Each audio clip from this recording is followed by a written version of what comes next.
Con ustedes, el maestro en ciencias, Juan Damián García, consultor independiente. Cuenta con un máster en producción hortofrutícola. Trabajó en la producción y el manejo técnico de hortalizas para la exportación en frescos y de procesos. Ocupó el cargo de coordinador de campaña de manejo fitosanitario de hortalizas en el Comité Estatal de Sanidad Vegetal de Guanajuato. Es asesor y capacitador fitosanitario en cultivos protegidos, convencionales y orgánicos. Él participa con su ponencia Integración de herramientas para el manejo de nemátodos fitopatógenos en hortalizas. Démosle la bienvenida. Bien, pues muy buenos días a todos. Gracias a Capaciagro por la invitación que se nos hace. Y pues gracias a todos ustedes que se han dado el tiempo, jóvenes ingenieros, productores, técnicos, para aprender un poquito más de los temas fitosanitarios. Mi nombre, como está ahí, es Juan Damián García. Yo igual me dedico a la asesoría técnica y tengo el gusto y me da igual gusto venir aquí. Anteriormente ya habíamos estado en otra conferencia y pues vamos a abonar, a tratar de abonar un poquito más a este evento. La verdad es un evento se me hace muy completo, sí, que solamente en esta área lo he visto y no por nada, supongo yo, porque los problemas, pues el día a día nos van agobiando más. Al igual que ustedes, nosotros somos también los productores víctimas del ataque de toda una serie de patógenos y dentro de ellas los nemátodos. Y para mí, que han dado con los productores, al igual que ustedes que el día a día van a los campos, los nemátodos, si no son casi el número uno de los problemas, aunado a todo lo demás, pues si no hacemos las medidas correspondientes, el día de mañana yo creo que va a ser el problema principal. Sin embargo, aunado a los nemátodos, yo veo que el considerar a los hongos es de suma importancia. El hecho de tener problemas hoy en este ciclo con nemátodos es porque no hice una estrategia de manejo el ciclo pasado. Yo escuchaba hace rato, ¿por qué en un rodete? ¿Sí? Y desde ahí debemos de empezar, ¿sí? Porque en un principio, si no hubo problemas y este año hubo problemas en un rodete, yo debería de tomar acciones en ese rodete. ¿Qué acciones debo de tomar? Primero que nada, muestrear, ¿sí? Y si hay la oportunidad de saber mediante un laboratorio qué especies, pues mucho mejor. La otra, ¿qué actividad voy a hacer? Ya hablaron del rastrojo, ya hablaron de las enmiendas, pues ahí simplemente y sencillamente se le pone más cantidad de producto, ¿sí? Más aparte lo que vayas a hacer. Oye, ingeniero, pero no es un manchón de 5 metros cuadrados, es un manchón de 3 hectáreas. De un lote que tengo de 50 hectáreas, 3 hectáreas las tengo con nemátodos. Ah, caray, no es lo mismo. Entonces deberíamos de empezar por eso, porque si yo de antemano yo ya mandé el tractorzote así a pasearlo por las 30, 20 o 10 hectáreas, ese es el primer punto que me va a diseminar los nemátodos. Los nemátodos no se diseminan. La literatura nos menciona que se diseminan 1 metro más o menos a través del ciclo. ¿Quién los disemina? Nosotros los diseminamos, ¿sí? Nosotros con la maquinaria, nosotros con la herramienta, nosotros con los zapatos, con los implementos. Entonces, pues bueno, es parte de las estrategias que pretendemos platicar. Y lo veo así, de esta manera. Todos los productores, cuando inician un cultivo, generalmente tenemos un desarrollo bueno, bonito, o simplemente despejamos. Yo les aseguro que ahorita la zona de las laderas, aquí mismo en Sinaloa, Concordia, bueno, las zonas donde empieza ya a haber otra vegetación, ahí hay nemátodos, ahí hay un equilibrio, ¿sí? Nosotros en un inicio, y es muy importante lo que acaba de decir el doctor, por ejemplo, nos hemos dedicado a producir por tradición, por nuestros abuelitos, y hemos adoptado muchas tecnologías para hacer producir. Y a través de la ingeniería genética, por ejemplo, han modificado granos y en las hortalizas también les han modificado para tener mejores frutos, mejor tamaño, más homogeneidad. Hemos modificado nuestras hortalizas para que tengan mayores rendimientos, ¿sí? Y a través de esas modificaciones generalmente se van despertando algunos genes, pero también, señores, se van perdiendo otros genes. Muchos genes que, si ustedes se fijan afuera, hay solanáceas, cucurbitáceas que no les pasa nada, no les hace nada el tiempo, ni las plagas, ni las enfermedades. Entonces, esos tienen bien despiertos esos genes de expresión, genes que se desencadenan mediante mecanismos de defensa que tienen las propias plantas. Y eso los ha mantenido por muchos años. Entonces, ahora en las plantas cultivadas, ¿qué es lo que estamos haciendo? Bueno, pues estamos modificando nuestro ecosistema, y de tener plantas muy sanas, pues bueno, tenemos que ver ahora el entorno para mantener esa población que desde un principio teníamos, que ahorita es difícil, nos va a llevar muchos años recuperarla, pero para esto son estos eventos. Yo en mi charla espero abonar, les decía, alguna o dos puntos importantes, porque este tema es muy amplio y seguramente ya varios de los ponentes han o vamos a tocar las mismas cosas. De repente ustedes técnicos dije, pues a ver, ya al grano, ¿no? Vamos a ver qué traemos. ¿Sí? Muchas de las veces nos entretenemos en la literatura y lo que queremos son cosas prácticas. Es muy importante de todo este arsenal que les vamos a mostrar de mi parte y aparte de los demás ponentes, que algo se quede y sea aplicado, pero que sea aplicado mañana, luego, pasado mañana, si están disponibles las cosas, obviamente. ¿Sí? Entonces, yo he aprendido, y es parte de la charla, mostrarles y proporcionarles mi experiencia a través de estos años. Entonces, las plantas, yo, por ejemplo, me dedico a la sanidad, y yo para tener bien sana una planta, yo necesito hablar con el ingeniero que está a cargo del rancho, a cargo de la unidad de producción, porque si bien no todo lo voy a poder hacer ni va a estar en mis manos, yo necesito que las plantas estén bien nutridas. Si bien una planta no está bien nutrida, ¿qué va a pasar? Es como el perro más flaco, se va a enfermar más. Y si mi planta está bien nutrida, también han dicho técnicos, no se enferman. Sí se enferman, pero se enferman menos. ¿Sí? Entonces, tenemos que ver no solo a los nemátodos, vamos a tener que ver también a los hongos, y vamos a tener que ver a las bacterias, y vamos a tener que ver la raíz.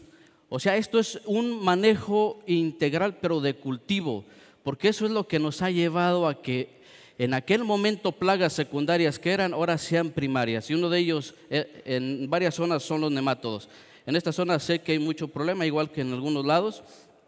Entonces, yo fortalezco mucho la raíz y me apoyo mucho de esta parte de la bioestimulación. Ya hay muchos productos en el mercado, nadie vende pan frío, obviamente, pero el hecho de que nosotros estemos en un rancho, tenemos el derecho de que nos expliquen cada ingrediente activo, para qué es, para qué funciona y cómo puedo sinergizar con lo que yo ya he venido trabajando. ¿Sí? Porque si bien vienen y te ofrecen una estrategia, no es la única, tenemos que sumarle, y eso es lo que realmente nos va a favorecer. Al final de cuentas, debemos de fortalecer la planta desde que está chiquita. Hay un factor bien importante que no podemos controlar, y es el tiempo, y el tiempo está cambiando, y el tiempo está obligando a las plantas a que empiecen a cambiar sus estructuras celulares. Para empezar, sus capas en la cutícula, por ejemplo. He escuchado mucho del silicio, de los carbonatos, de estructurar paredes celulares, el calcio, el potasio. Es bueno, pero hay que equilibrar esos niveles. Raíces, no, pues que enraiza más. Los de agricultura protegida van a poner injertos, y de antemano pues los injertos oponen esa resistencia. Pero ustedes saben, los que se dedican a esto, que si el nemátodo le llega todo a favor, temperatura no se diga, el nemátodo va a estar bien en el suelo. Si le llega la temperatura, la humedad, ese nemátodo va a atacar incluso a los injertos. A nosotros nos ha pasado, y ahí se rompe pero no es así. Se nos salen de las manos otros factores importantes. Entonces, para mí, aparte de controlar nemátodos, sé que tengo que ver el cultivo de una manera integral y que tengo que considerar a los hongos, al Fusarium, al Rhizoctonia, al Verticillium, ¿sí?, hasta los que generan esclerosios. Pero aquí hay una cosa bien interesante, que es la interacción de ambos. Si yo tengo Fusarium, pues aquí tiene mucho Fusarium igual, ¿sí?, igual que nosotros. Si yo de antemano ya sé que tengo Fusarium y tengo nemátodos como Meloidogine o Pratylencus, que son bien lesionadores, o sea, pican y pican, pues yo de antemano yo ya tengo que preocuparme. Yo ya le he dicho al productor, vamos a tener que desembolsar otra lana. Tienes que desembolsar dentro del presupuesto, por favor, 5 o 10% del costo. ¿Cómo? Sí, porque tenemos que controlar los nemátodos. Ya vi que tienes nemátodos y ya vi que tienes Fusarium, Rhizoctonia y Phytophthora. Entonces, pues muchachos, es parte de lo que tenemos que considerar, porque a través del tiempo, y creo que ya lo han hecho, en este caso los tomates, cultivo de mayor importancia aquí, pues ya tenemos un arancel, ya tenemos muchos factores que nos están agobiando, y échenle que año con año se nos vayan incrementando las poblaciones, pues no quisiéramos llegar a esto. Allá nosotros igual, aparte de Fusarium, de Meloidogine, Nacobus aberrans es otra especie que nos está también atacando. Aquí no sé qué tanta sea la población, pero Nacobus, nemátodo endoparásito agallador, también forma agallas individuales. Entre Meloidogine y Nacobus le ponen una de aquellas a los tomates, a las hortalizas. Entonces, ambos tienen un comportamiento más o menos de entrada, pero son diferentes. Pero aparte les decía, yo tengo que considerar todas estas partes. Desde mi plántula, hemos visto plántula que a veces dice ya traen nemátodos. Eso es imposible, debería ser imposible. Pero son gentes que han hecho compostas, han revuelto tierra con sustrato y bueno, eso es una de las causantes. Entonces los nemátodos efectivamente los vamos a llevar a diseminar nosotros mismos, ¿sí? Entonces hay que considerar todo esto y obviamente todo el complejo de patógenos que se involucran en la producción. Esto de cierta manera, les decía, ya muchos seguramente lo van a mencionar, pero en la agricultura, ¿qué debemos de considerar? Por ejemplo, esto es bien importante. Esto ya, ustedes van a tener esa literatura, la pueden ver cuando quieran. ¿Y saben cuándo la van a leer? Ahí me pasa. ¿Quién sabe? Vine al curso y sí, pero ya viene la chamba mañana, nos están esperando y quién sabe cuándo la leamos. El día que puedan la leen. De lo contrario, pues bueno, vamos a poner atención. Me interesa ver ciertos puntos, tips que a mí me han servido y que espero les sirvan a ustedes. Por ejemplo, ¿por qué en un principio los nematicidas han sido una de las mejores estrategias, métodos de control? Porque los nemátodos, en base a sus sistemas reproductor, nervioso, esqueleto muscular, no tienen sistema respiratorio, circulatorio y respiratorio. Entonces, necesariamente los nemátodos tienen que respirar, pero en un suelo donde haya, por ejemplo, presencia muy poca películas de agua y muy buena oxigenación. Y eso obviamente en nemátodo en suelos arenosos, francos, es de mucha incidencia. Está en las mejores condiciones, puede respirar. Por eso en aquel tiempo los fosforados, cuando tú aplicabas fosforados, ¿cómo son? Gaseosos, gasificantes, y ese efecto gasificante, si perdura, te mata a los nemátodos, ¿sí? Y lo contrario, los puedes asfixiar. Puedes inundar tu campo. Allá en Guanajuato, por ejemplo, no nos podemos dar ese lujo, ¿sí? Aquí supongo que pudiera haber algunas zonas arenosas donde sí pudieras inundar por meses y eliminarlos. Pero señores, no los vamos a eliminar. Son agentes y habitantes del suelo y tenemos que, en pocas palabras, ya lo decía hace rato el doctor, tenemos que equilibrar nuestros suelos en una carga microbiana y empezar a hacer agronomía de verdad. ¿Sí? Entonces, el hecho que tengamos diferentes zonas de producción no nos descarta de los nemátodos. Los nemátodos pueden estar presentes en un bosque. Ustedes vayan a un bosque, una zona aquí mismo en Sinaloa, las laderas, Concordia, no sé, en esa zona, y escarben, hagan un análisis de suelo y yo les aseguro que va a haber nemátodos y meloidogines, actinomicetos, todos los hongos, ¿sí? Pero hay un equilibrio. ¿Por qué? Porque en un principio los nemátodos pueden estar atacando la raíz de un arbusto, de un árbol, pero nada más lo atacan para mantenerse. Si empieza a atacar más meloidogine, el árbol se defiende y puede soltar sustancias repelentes, sustancias para, espérate, o sea, le va a dar hasta donde él quiera y donde pueda, ¿sí? Por otro lado, hay seguramente tricodermas, hay muchos hongos ahí buenos que están suprimiendo a los patógenos, ¿sí? Entonces, ese tipo de suelo, pues no vamos a llegar a eso, pero tenemos que buscar algo muy parecido.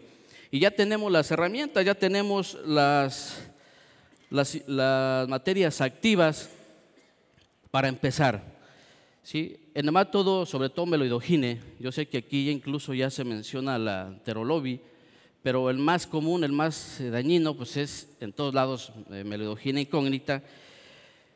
Y al igual que muchos insectos y hongos, también tienen sus unidades calor, ¿sí? También tienen sus unidades calor y esas son 340 según este autor. Pero aquí la ventaja es de que no tenemos ni el tiempo de estar midiendo la temperatura máxima ni la temperatura mínima del suelo. Sabemos que si hace más calor y no he quitado acolchado, pues voy a tener más problemas, ¿no? Entonces, pero habría que entender al nemátodo. Aquí hay una parte de toda su estructura, ni me voy a meter en esto, pero esto sí es importante, las glándulas esofágicas. O sea, todo nemátodo agallador, en este caso meloidogine, dentro de esas glándulas esofágicas ahí contiene las sustancias que va a soltar y liberar cuando éste pica. Cuando éste pica, sustancias auxínicas aquí en esta parte son las que va a liberar y son las que van a formar esa agalla. Y es donde deberíamos de poner un poquito de atención. Ahorita vamos a ver por qué. ¿Sí? Esto está por demás, todo mundo lo decimos, está escrito. Sin embargo, piensa, a mí me interesa mucho ver esta parte. Hay nemátodos que son micófagos, ¿sí? Micófagos, que es el primero. Hay uno que siempre sale en los análisis, o no sé si han visto ustedes los que han hecho, Aphalencus, por ejemplo. Aphalencus es un hongo micófago que puede salir con meloidogine, que puede salir con Pratylencus, Helicotylencus, pero si me sale meloidogine, no sé, poquito o mucho, si me sale Aphalencus, ese quiere decir que se está alimentando de hongos.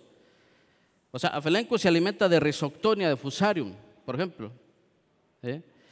Entonces, si yo encuentro ese nemátodo dentro de mi análisis, aguas, quiere decir que la población, muy probablemente también de hongos en mi suelo, también es interesante y había que considerarlos, ¿sí? Porque en los análisis hemos visto donde hay mucho problema de hongos, vemos también algo de presencia de de nemátodos micófagos. Y todo esto pues son los que ahí viven, pero son los que hemos matado, desgraciadamente, son los que nos hemos llevado con oxamil, con cadusafos, etortofos, cadusafos, todas esas cosas, ¿sí? Que se usaron desde un principio para matar nemátodos. Y bueno, es parte del manejo que tradicionalmente se ha venido llevando. Ya sabemos que en hortalizas ya no los podemos usar en ciertos casos. Hay productores que sí los usan, pero algo que tenemos que entender también para el manejo es el parasitismo. Yo puedo tener una planta y empieza y la reviso y no se le ven agallas, ¿sí? Como esas. Y dice, no, pues todavía está bien. Y eso porque no hice un análisis de suelo, pero si yo veo un análisis de suelo y tengo nemátodos y veo las raíces y no le veo agallas, esta es una técnica que pueden usar, bueno, es tinción con fucsina ácida, creo. y pueden ver la cantidad de nemátodos. Si nosotros viéramos eso, pues nos espantaríamos, pero nos alertaríamos también y diríamos, oye, pero está bien chiquita y ya tiene todos esos. Pues sí, eso es porque el nemátodo de cierta manera anda en la solución de suelo. Y el nemátodo pues nos parasita porque de cierta manera tiene cierto comportamiento. El nemátodo tiene 4 tipos de parasitismo, 4 maneras de llegar o cómo se establecen las raíces, ¿sí? Por ejemplo, si ustedes hacen un corte de esa raíz, pues vamos a ver aquí cómo es que llegan. Primero que nada, a mí me interesaría ver la población de juveniles. Bueno, los juveniles son los que se van a detectar en el análisis de suelo. Siempre te analizan por cada 100 gramos de suelo cuántos juveniles, ¿verdad? Entonces, eso va a ser importante, yo lo considero mucho. Y el tipo de parasitismo. El primer tipo de parasitismo son, por ejemplo, ectoparásitos. En todas las etapas de la vida, en las primeras etapas de la vida del nemátodo es ectoparásito, es decir, anda en la solución de suelo. Así como anda el fertilizante, los nemátodos andan en el suelo, en vida libre, por decirlo así. Cuando salen del huevo, como J2, inmediatamente pues ya su primer comportamiento es ectoparásito y ya luego, ahora sí, depende de la especie. Y en este caso hay muchas especies que no son tan fuertes o tan problemáticas en las hortalizas o otros cultivos y son ectoparásitos. Lo malo es que quien tiene algunas especies ya de frutales de frutales arbustivas, los endoparásitos, semiendoparásitos van a ser aquellos que ya una parte de su cuerpo logra penetrar en la cutícula y ahí se establecen, ahí empiezan a alimentarse a nivel cuticular y ahí empiezan a dañar. Eso es muy típico de frutales. Yo lo he visto mucho en ese tipo de cultivos, pero este tipo, por ejemplo, los endoparásitos migratorios. El tercer tipo de parasitismo, endoparásito, ¿qué quiere decir endo? Dentro. Migratorio, avanza. Ecto es fuera, anda afuera, ¿sí? Todo el día, como los jóvenes, anda afuera. Semi, su nombre lo dice, semiendoparásitos. Endoparásito migratorio entra y camina, es decir, lesiona. Este tipo de parasitismo es peligroso y es típico de Pratylencus. Pratylencus es un nemátodo endoparásito migratorio que me puede causar muchas lesiones en las raíces chicas, tiernas, y por ahí, ¿quién creen que va a entrar? Fusarium. ¿Sí? Entonces es de importancia ese tipo de nemátodo y obviamente el más importante pues son los endoparásitos sedentarios. Endo, dentro, sedentario, entra, se mueve poquito, se alimenta, pero ahí se queda. Y en este caso pues va a ser Meloidogine, ¿sí? Nacobus. Este tipo de parasitismo es típico de los nemátodos agalladores. Y ahí es cuando de repente nos hablan qué tipo de parasitismo tiene este. Bueno, yo espero que esta parte haya sido clara y si ya se las mencionaron, bueno, pues que refuerce un poquito. Pero lo que sí es importante es agarrarlos cuando andan de ectoparásitos. Dices, hije, ¿y cuándo? ¿Cómo le voy a atinar? Bueno, pues habría que conocer entonces el ciclo de Meloidogine. Supongo yo que ya lo tienen bien experimentado. Entonces, hay cultivos, otros cultivos que son más importantes, los endoparásitos migratorios. Por ejemplo, las liliáceas, o sea, los ajos, cebollas, algunos bulbos en ornamentales, esos son los más peligrosos. Pero aquí yo pongo de negro los más importantes, miren, que en un análisis de suelo pudieran salir Ditylencus, Aphelencoides, estos son endoparásitos migratorios, o sea, entran y lesionan, en este caso lesionan la flor o pueden lesionar el tejido, las hojas. En bulbos, cebolla, ajo, pues el mismo bulbo, ¿no? Meloidogine nacobus, esos son endoparásitos sedentarios, esos sí me van a causar daño durante todo el ciclo que estén ahí, una vez que penetran. Y Pratylencus y algo Tylencus, los semipenetrans, pero más que nada este es de los que nos debe de interesar dentro de un análisis. Siempre vean, por favor, si hay Pratylencus. Cuando hay Pratylencus, aguas también. Eso es típico, ya sabemos. Yo les decía hace rato, ¿qué medidas habría que tomar? Si yo voy a empezar mi cultivo y empiezo a aparecer el primer rodete, muchas de las veces puede ser agua, pero otras ocasiones pudiera ser acumulación de sales, falta de materia orgánica, se empieza ahí a acumular todo, pero muchas de las veces aquí están ya reproduciéndose los nemátodos y es bien común, rodetes, ¿no? Entonces vamos a considerar eso de cierta manera. Entonces el manejo es desde aquí. Yo ya sé que si voy a establecer, por ejemplo, agricultura protegida, acolchados, de antemano yo ya estoy generando las condiciones ideales al nemátodo, ¿sí? Temperaturas. ¿Sí? Si yo voy a tener temperaturas de 22, 25, más de 30 grados, esa es condición favorable, excelente para los nemátodos. Entonces se van a empezar a reproducir y ahí es donde tenemos que soltar más dinero para prevenirlo. ¿Sí? Ya no nos dejan ni está permitido meter químicos, ¿sí? Es más, ya no se vale. Yo no que los defienda, pero el hecho de haber estado metiendo muchas sustancias químicas, fosforados, carbamatos, bromuro metilo en ornamentales, metam sodio, etcétera, pues hemos acabado con toda todo el microbioma, como se le llame. Lo hemos venido suprimiendo y ahí estaban todos los nemátodos depredadores, estaban todos los hongos, micófagos, bueno, entomopatógenos, entomófagos, todos los que nos han ayudado, fíjense. Y el hecho de tener Fusarium, pues dices, bueno, también le meto para Fusarium, pero si le metes para Fusarium también, pues estás eliminando cuáles hongos te controlan nemátodos. Arthrobotrys, por ejemplo, tricoderma, te lo vas a llevar. Entonces, tendríamos que considerar entonces por un lado nemátodos y por otro lado Fusarium. Y si te vas a hacer un manejo biorracional, orgánico, pues para ambos, ¿sí? Y yo les decía, fortalecer mucho a la raíz. Los síntomas han sido muy drásticos en cada una de las zonas. Esto más o menos corresponde a esto, miren, es típico. Aquí no hay para dónde irse cuando tienes agricultura protegida. ¿Le vas a rotar? La verdad, pues no tiene caso.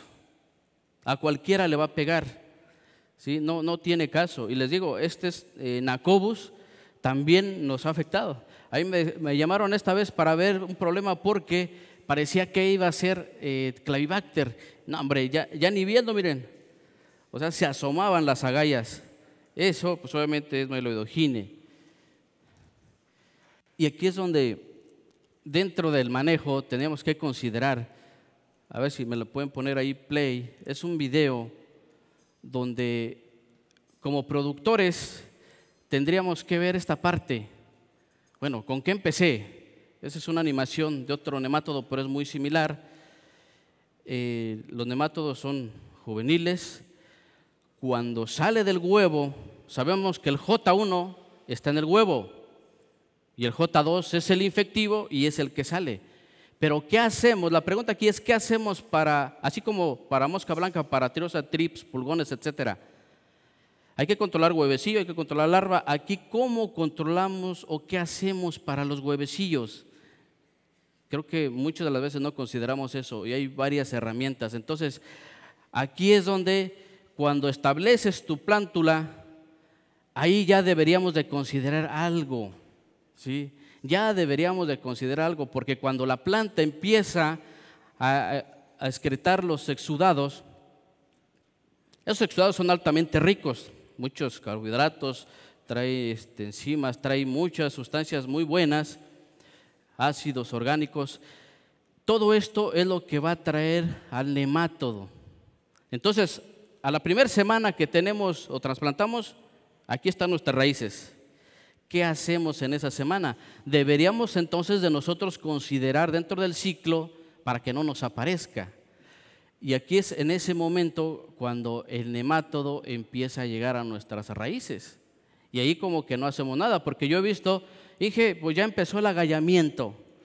La planta tiene 15 días o 3 semanas y ya se le ven las raíces. Y dije, bueno, pero entonces no aplicamos nada en ese momento. Y si ya hay agallas, señores, ya tiene ahí como 2 semanas el nemátodo o 3. ¿Sí? Entonces el nemátodo es así. En este momento, ellos, por ejemplo, miren, esta es una animación, pero este es el real, fíjense. El nemátodo va a empezar a picar, ¿sí? Y se va a acercar a la zona cuticular y va a empezar a perforar. Él se va a adentrar hasta una zona donde sea cómoda para empezar a soltar sustancias auxínicas, para dar mayor producción de núcleos, mayor producción de células y poderse refugiar y de esa manera alimentarse durante todo su ciclo. En ese momento el nemátodo, de hecho tiene más o menos el tamaño de la célula, bueno, dependiendo, pero fíjense, ambas cosas muestran lo mismo. El nemátodo, y aquí empieza el manejo. Oye, ¿ustedes creen que si el nemátodo tenemos paredes celulares más gruesas, o sea, potasio, calcio, ¿sí?, no le estresen tanto? Aquí el nemátodo empieza a soltar ese tipo de sustancias, que en nemátodos enquistadores lo que va a hacer es disolver las células, y en nemátodos agalladores lo que va a hacer es una mayor división de células. Se generan muchos núcleos. ¿Por qué? Porque empieza entonces la hiperplasia e hipertrofia. Y aquí es donde, muchachos, ese tipo de sustancias que llevan las glándulas esofágicas, hagan de cuenta aquí, se vuelve un factor bien importante, sobre todo para la raíz, ¿sí? Es decir, enraizadores con muchas sustancias auxínicas. Yo tuve que platicar con un nematólogo para que me dijera esa parte y me comentaba, si el nemátodo suelta ese tipo de sustancias auxínicas y le metemos un poco más, y yo espero no herir ni mucho menos comercialmente, si un enraizador tiene muchas auxinas, hay muchas posibilidades de que el agallamiento pudiera ser más drástico.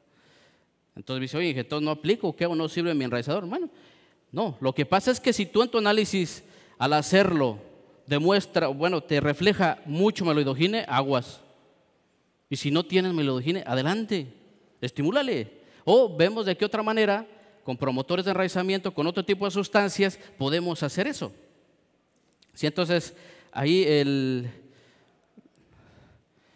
nemátodo, el comportamiento, pues tiene un papel bien importante. Entonces, yo parto de la densidad de población, bueno, la cantidad de nemátodos. No es lo mismo encontrar 1, encontrar 5, y en lugares que están bien infectados, pues hemos visto mucha cantidad de nemátodos, exageradamente, ¿no? Y ver las agallas ahí asomándose en el acolchado o fuera del terreno. Entonces, esto es muy importante considerarlo, pero yo le decía más que nada esto, la interacción que hay entre esos dos, nemátodos y fusarium, por ejemplo. ¿Sí? Entonces, si yo estreso a mi planta, de antemano yo ya sé que voy a tener problemas. Si yo estreso a mi planta, yo el estrés se lo dejaría al tiempo, ahí no puedo hacer nada. Pero si ya sé que va a haber radiación, mucha radiación, y si ya sé que el riego me va a llegar hasta no sé cuántos días, entonces yo tendría que a la planta darle algo, ¿no? Miren, con esa radiación, ¿qué va a pasar? Va a transpirar más la planta, ¿sí? Va a transpirar, va a jalar humedad, la que tiene, y va a gastar mucha energía. Yo esa planta la compenso con aminoácidos en ese momento, ¿sí? Y hay sustancias, hay aminoácidos, hay algas marinas, hay varios bioestimulantes que puedes aplicar al suelo para evitar este estrés. Ese estrés es muy dañino, ya al final de cuentas, y desde ahí empiezan las mermas de producción. Y ese estrés lo va a aprovechar el nemátodo porque hasta pareciera que huele las raíces estresadas. ¿Sí? Hasta pareciera que las huele. Entonces todos son susceptibles y el hecho de que yo tenga hongos y bacterias pues me va a complicar el problema. Me va a complicar el problema porque muchas de las veces esto ya no, aunque lo ponga ahí, aunque lo menciona, no lo puedo controlar. Ustedes tienen 100, 200, 1000, 2000 hectáreas y a ver, controlen eso, a veces se sale de las manos, yo sé. Y aunque lo hayas dicho, no te escucharon bien y ya. El tractor, después de haber cultivado aquellas 3 hectáreas, pues se brincó a las buenas y ahí soltó un terrón así, que según el análisis hay 30 juveniles de Melodojina. Imagínate cuántos le cayeron a esa parte. Son cosas que a veces controlamos y a veces no, pero esa es la mejor manera de diseminar a los nemátodos. Entonces, habría que conocer el ciclo, que supongo que ya hay mucha información en esto, si no es que ya vieron algo ayer, pero es muy importante considerar en qué estado, qué pudiera tener yo antes del trasplante. Si yo antes del trasplante tuve mucha agalla, o sea, tuve muchas agallas, y fíjense, o sea, sale la gente y dicen, allá, pues, por ejemplo, en Guanajuato, dije, pues ya hasta se pudrieron, así le hacen, ya hasta se pudrieron, dije. Todo, ya diseminaron todos los nemátodos. Una hembra se dice que puede tener hasta 500 huevecillos, una sola hembra. Y esa hembra los va a sacar precisamente ya cuando termina el ciclo de Melodojina del video. Una vez que termina esa huevera, pues la va a sacar y la protege en una sustancia mucilaginosa, gelatinosa. Pero esa es muy dura. Ahí es como se protege el nemátodo. ¿Sí? En caso de enquistados, la hembra se sacrifica y envuelve a sus huevecillos. Si agarramos al Melodojina así, pues igual podemos agarrar a la mamá, a la hembra, cubriendo sus huevecillos. Entonces, ya cuando tú tienes agallas de antemano, ya cuando empiezas a ver que ya se pudrieron y otra parte está sana, yo he visto, ya se liberó la primera generación o la segunda. Entonces, en ese momento ya tienes huevecillos. Entonces, ¿qué herramientas tengo para huevecillos? Tenemos Phaseolomyces lilacynus, ya cambió de género, Phaseolomyces. Ya tenemos, ya lo podemos usar ahí de manera comercial. Poconia, ¿sí? Es otro hongo. Son hongos que parasitan a los huevecillos, ¿sí? Entonces, es muy importante entonces actuar desde un principio, desde el trasplante. Porque, señores, si bien la planta aguanta, pero pues va a aguantar hasta donde ella pueda. Hay un trabajo aquí de, por ejemplo, cómo nos afecta el enraizamiento, y es muy típico. Tienes mucha población, ¿dónde se van primero los nemátodos? Precisamente a las raíces más chicas. Son las que tienen más exudados, son las más ricas en esos exudados y las más sensibles, ¿no? Entonces se los acaban los nemátodos, ya sea Pratylencus o Melodojina.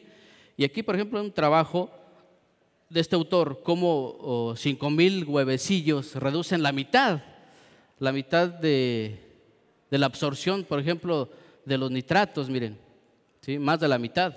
Y acá Pratylencus, acá son 5,000 Melodojines, pero fíjense, Pratylencus 10 veces menos cantidad de juveniles me reducen más o menos de manera similar. Lo que pasa es que Pratylencus le gusta atacar más a las raíces chicas y de ahí se va a las grandes, ¿sí? Entonces, ¿por qué tenemos que inducir raíz? Eso es muy importante. Esto, por ejemplo, en la zona Bajío hemos tenido infestaciones así, sobre todo en algunos invernaderos. Ahí vemos Nacobus, típico Nacobus, sintomatología muy parecida foliarmente, pero en la raíz vemos muchas agallas en forma de rosario. Eso es típico y lo reporta todo el mundo y la literatura. Sin embargo, un estudio por ahí de otro doctor, encontramos, dijo el zancudo, bueno, él lo encontró. Aquí, por ejemplo, había Nacobus, pero también había Melodojina. O sea, en la primera etapa puedes tener Nacobus y Melodojina también ya después puede llegar. Pero aquí el mayor problema es Nacobus en esas plantas y después llega Melodojina también. Entonces podemos tener la asociación y aquí no dudo que también haya asociación, ¿verdad? De nemátodos. Es muy común. Melodojina es globosa y Nacobus va a ser la hembra así arriñonada. Cuando tú abres una agalla de Nacobus, que su característica es nada más una agalla, ahí solamente hay una hembra, es característico. Y en caso de Melodojina, por cada agalla puede haber muchas hembras, ¿sí? Y Nacobus solamente hay una. es esta, pero es muy agresiva, porque si bien Meloidogine, cuando sale del huevo, el J2 es el infectivo. En el caso de Nacobus, sus estados, el J2, el J3 son muy infectivos también. O sea, y todos son infectivos.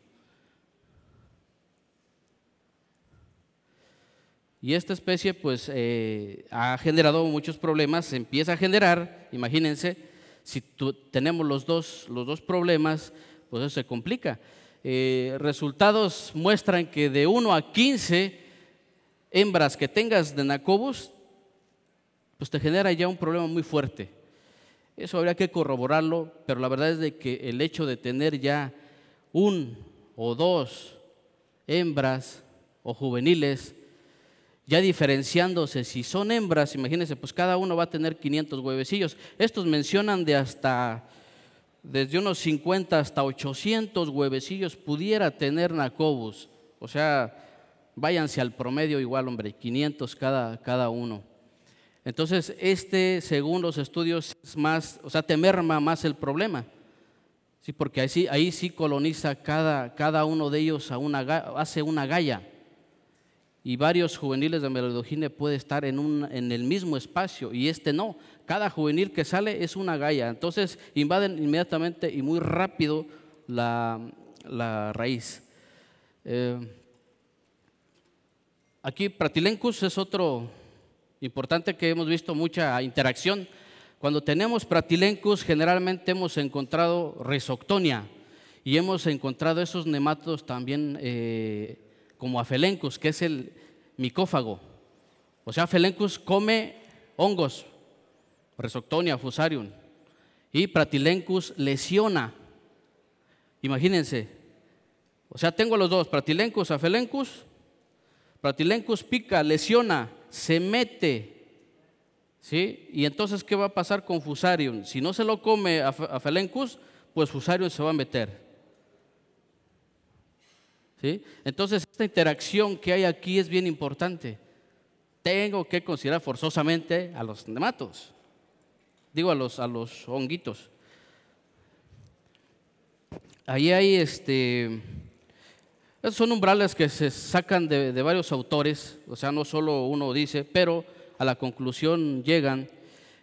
Por ejemplo, aquí tenemos de cierta manera algunos umbrales juveniles por 100 gramos de suelo, que es lo que el laboratorio te menciona.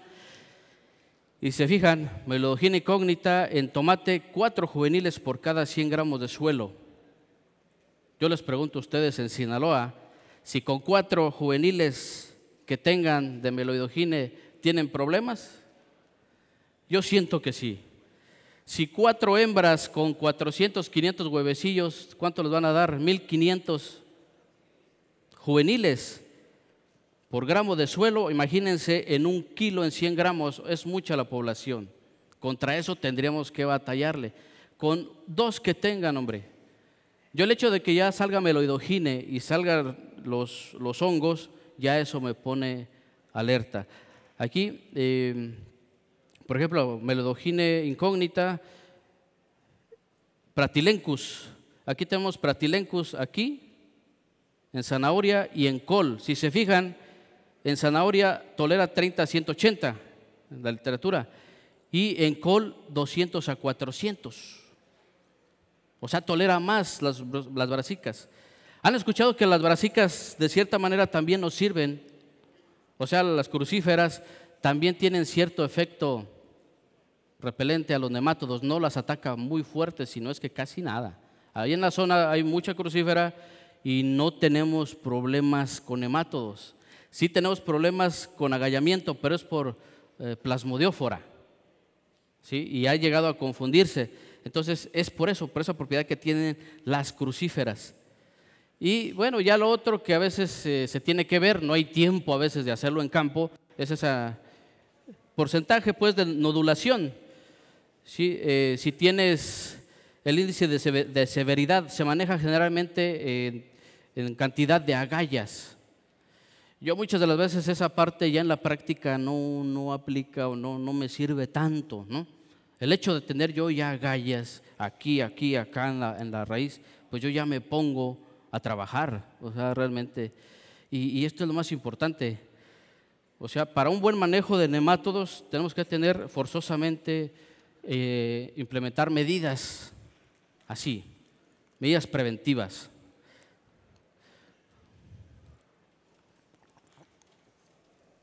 Yo sí me voy a tomar una botellita de agua porque...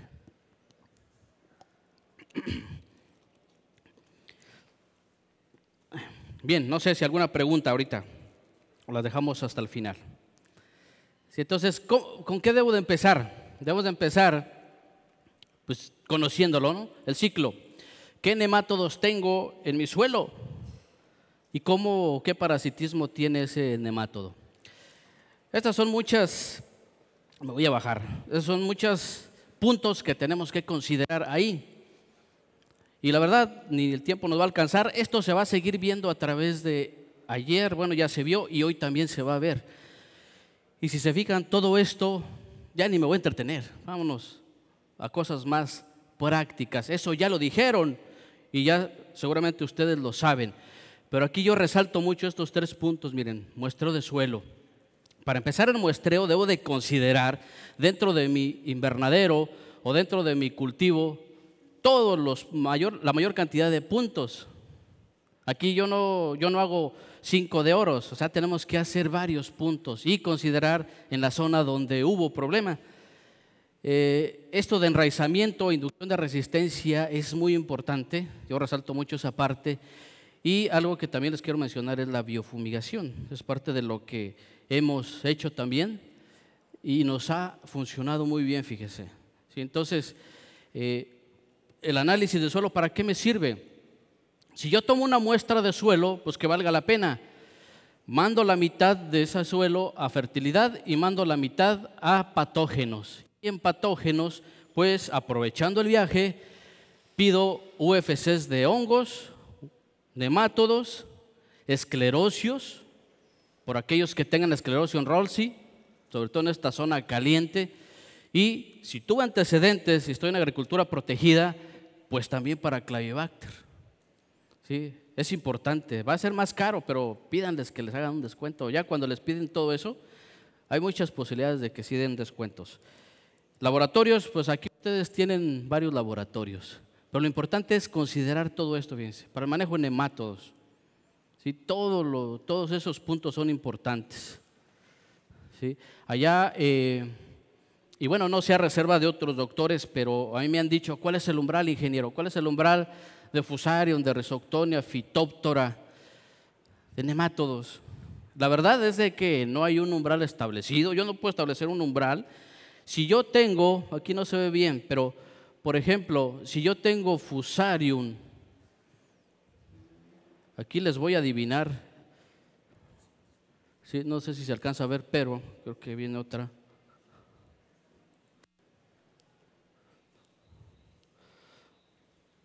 Si yo tengo Fusarium 200 UFC, 200 UFC de Rhizoctonia, 200 de Fusarium solani en 1 gramo de suelo. Tengo Aphelencus 2, Tylenchorhynchus, no tengo Meloidogine, pero tengo Pratylencus, 2 nemas. 2 de Pratylencus por 100 gramos de suelo, pero tengo Fusarium, a lo mejor me va a dañar, pero no tengo mucho Fusarium. Pues bueno, ahí me la llevo. ¿Sería lo indicado? Habría que ver.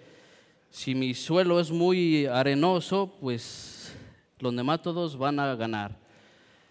Aquí hay un suelo, por ejemplo en Oaxaca, ese fue en Oaxaca creo, 200 de Phytophthora, 150 Fusarium solani, Oxysporum y Meloidogine 2266, eso ya sin pensarlo.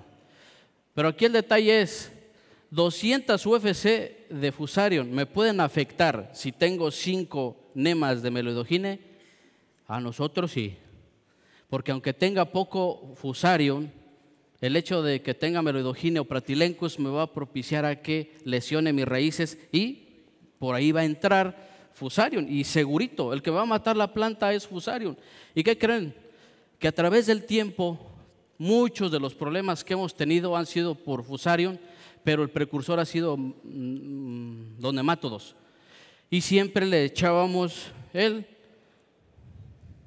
Benomilo, carbendazim, tebuconazol, procloraz, todo lo que se vende para poder controlar Fusarium, y no le metíamos nada a los nemátodos. Entonces, pues, no, al final, quien nos acababa del problema era Fusarium. Entonces, es bien importante el análisis. Yo, partiendo de eso, bueno, pues establecemos desinfección. Y algo que de repente es necesario hacer es, si termino el ciclo, pues aplícale algo de esto. ¿Podríamos aplicar algún fungicida, un nematicida? Algunas personas lo han hecho, no están autorizados ya. Si es agricultura protegida, no los aplico, es muy riesgoso. Decía el colega allá de España, pues sí es muy peligroso, y la verdad, pues no deberíamos de hacerlo. Y esto es lo que ha hecho que nosotros estemos matando todos los nemátodos buenos. Esto ha ocasionado que hemos matado muchos microorganismos que nos ayudan a oxigenar el suelo. Y por otro lado, los fungicidas nos han matado tricodermas, Phacelomices, Beauveria bassiana, Lecalicilium. Todo eso también los fungicidas lo hemos matado. ¿Qué más nos ha matado?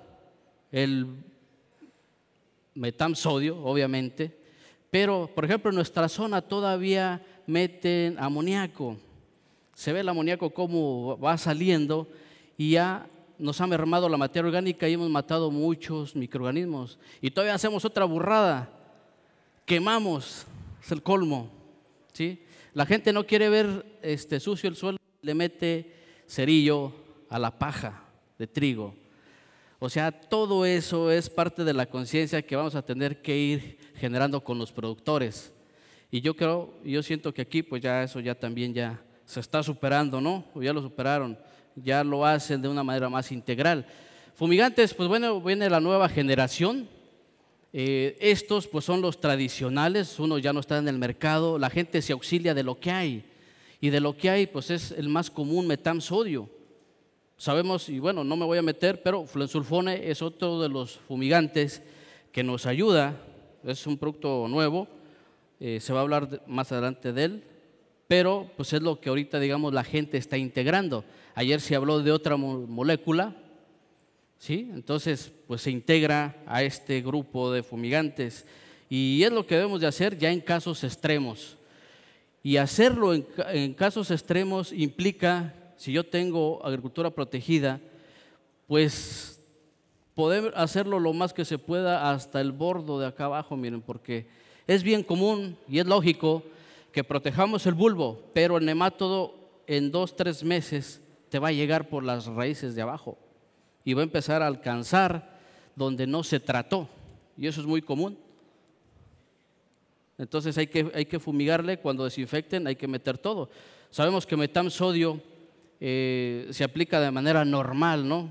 Mételo y tantos litros con el Venturi, pero es importante y nos favorece mucho considerar estos puntos. A veces no lo podemos medir, temperaturas ya lo tenemos, los pHs primero hay que activar, hay que mojar el suelo, hay que dejarle unos 5 días para que se active todo aquello, y entonces ahora sí dejarle caer la concentración, ¿sí? Allá metemos 3000 partes por millón y de ahí para adelante, ¿sí? Dependiendo. Hay veces que pues, lo más no te queda de otra con algunos productores, pero al igual que varios, yo soy partidario de empezar a hacer manejos ya más biorracionales, orgánicos. Aquí la situación, el fluensulfone, hablábamos de fumigantes, fluensulfone no me voy a meter, hay una charla más adelante. Lo que sí les puedo decir es que nuestras primeras experiencias han sido favorables, pero hasta cierto punto, yo creo que eso también lo van a mencionar. O sea, el hecho de que apliques un fumigante no quiere decir que en los demás meses no se te puede infectar. O sea, sí mata a los nemátodos, pero hay que empezar hay que empezar a manejarlos.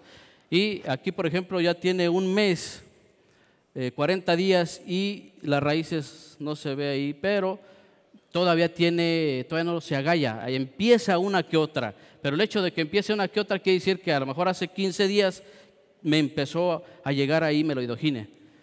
Entonces sí desinfecta y sí suprime las poblaciones, pero no me desinfecta ni me suprime hongos. Entonces, ¿qué debería de hacer yo para abarcar a los hongos? Pues tendría que meter otro fumigante. Y fumigantes totales, pues se llevan todo, ¿no? Entonces aquí la intención va a ser de ir integrando más hongos buenos, matar a los nemátodos. No tengo que acercar acá. Y después de los fumigantes, fíjense que esto es algo que a nosotros nos ha funcionado muy bien, y es la biofumigación. Creo que se ha mencionado, pero por ejemplo, allá en la zona del Bajío tenemos fuertes problemas, ya creo que en todos lados, de lo que viene siendo Clavibacter michiganensis. ¿A reserva de qué empezamos a implementar biofumigación? A reserva de nemátodos y Clavibacter sobre todo.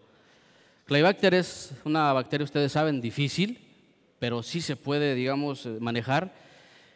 Y entonces optamos por hacer biofumigación. Y la biofumigación es el uso de sustratos y sobre todo crucíferas. Las crucíferas son hortalizas que tienen muchas propiedades buenas, sobre todo la raíz. ¿Sí? Todos los exudados que suelta te ayudan a suprimir. Hay muchos isotiocianatos, muchos glucósidos, y partimos de aquí. Por ejemplo, esto fue en agricultura protegida. Tenemos que considerar un subsoleador, para empezar, muy bueno. Para empezar, un buen tractor. Pero ¿para qué es la biofumigación? Para generar precisamente gases que son letales para los hongos. Cuando tú haces biofumigación, lo que se produce es una sustancia que se llama alil-isotiocianato. Es hermano del metil-isotiocianato, que es el metansodio. El metansodio, cuando ya se combina, genera metil-isotiocianato. Y aquí lo que vamos a generar es alil-isotiocianato con esa cantidad. ¿Y qué vamos a usar? Puede ser col, brócoli, cualquier crucífera, repollo, ¿sí? Coliflor. ¿Cuánto? Ahorita lo vamos a ver. ¿Qué más vamos a usar? Estiércol. ¿Estiércol de qué? Pues el más común, más comercial y de mayor cantidad es el de ganado vacuno. Entonces, eso acompañado de un buen subsolador, eso es bien importante. Hace rato mencionaban que los nemátodos se pueden mover. Sí. O sea, los nemátodos se van a mover si no controlamos ese riego. O sea, ¿por qué persiste el nemátodo? Pues porque siempre hay humedad ahí, hay un rodete y la gente no lo hace. Ahí en la agricultura protegida, por ejemplo, en los invernaderos, está una fuga y el trabajador hasta pasa así, miren, o sea, se lo esquiva. ¿Sí? La gente, en vez de que dijera, ¿sabes qué? Pues vamos a reparar esa parte, y ahí está ese rodete. Entonces el nemátodo, si ya se empezó a generar en ese punto, ahí se va a establecer y se va a ir yendo hacia abajo. ¿Sí? Entonces, 60 a 1 metro ahí va a estar. La raíz pues no te explora tanto mientras tengas un bulbo bien. Ellos van a estar en el área radicular y lo más profundito donde estén esas raíces hasta ahí. Y aparte, Nacobus y Meloidogine entran en una etapa que se llama anhidrobiosis, o sea, se deshidratan, así como el maruchan. Les llega la humedad y otra vez se activan. Ya cuando se termina esa humedad, de plano ya se deshidratan, pero vuelven a irrigar y se vuelven a despertar esos nemátodos. Entonces, por eso es importante, el objetivo más importante de la biofumigación es controlar nemátodos. De antemano garantizamos que podemos controlar a los hongos y bacterias, pero el nemátodo por su hábito sí nos interesa generar gases que lleguen hasta acá, miren, hasta mero abajo, y lo vamos a hacer con esto. Entonces, primer paso es meter un subsoleador profundo para que rompa la tierra y genere esos espacios por donde tendría que generar esos gases. Enseguida,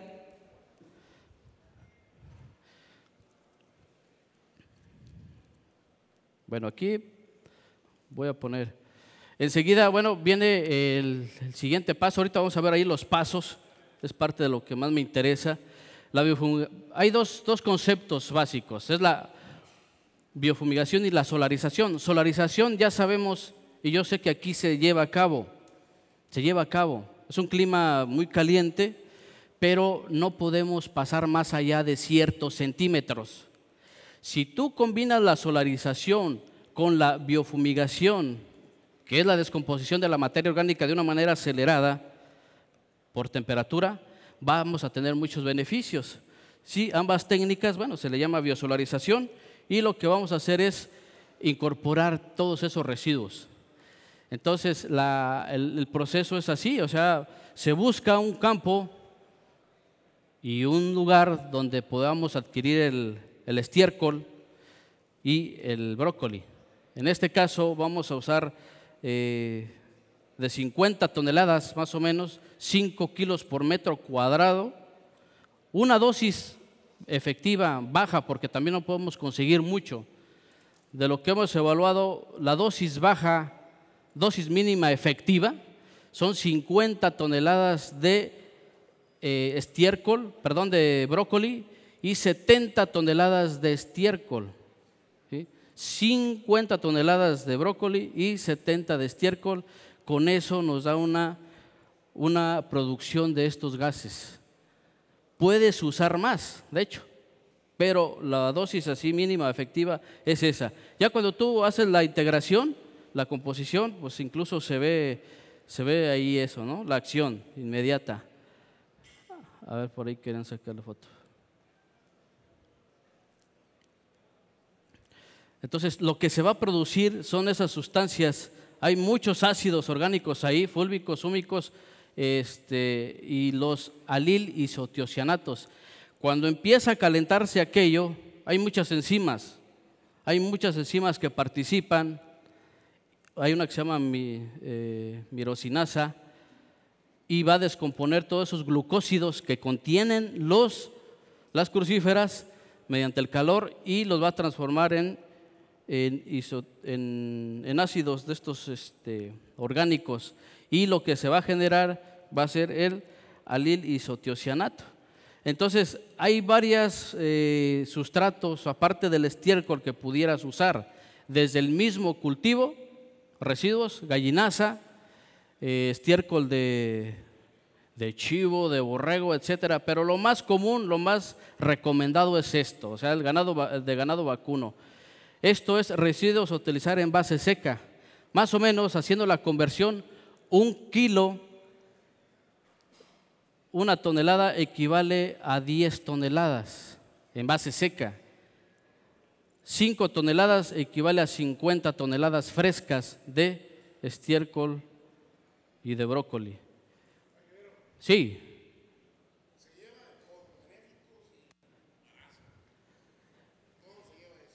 Eso sí, ahorita vamos a explicar.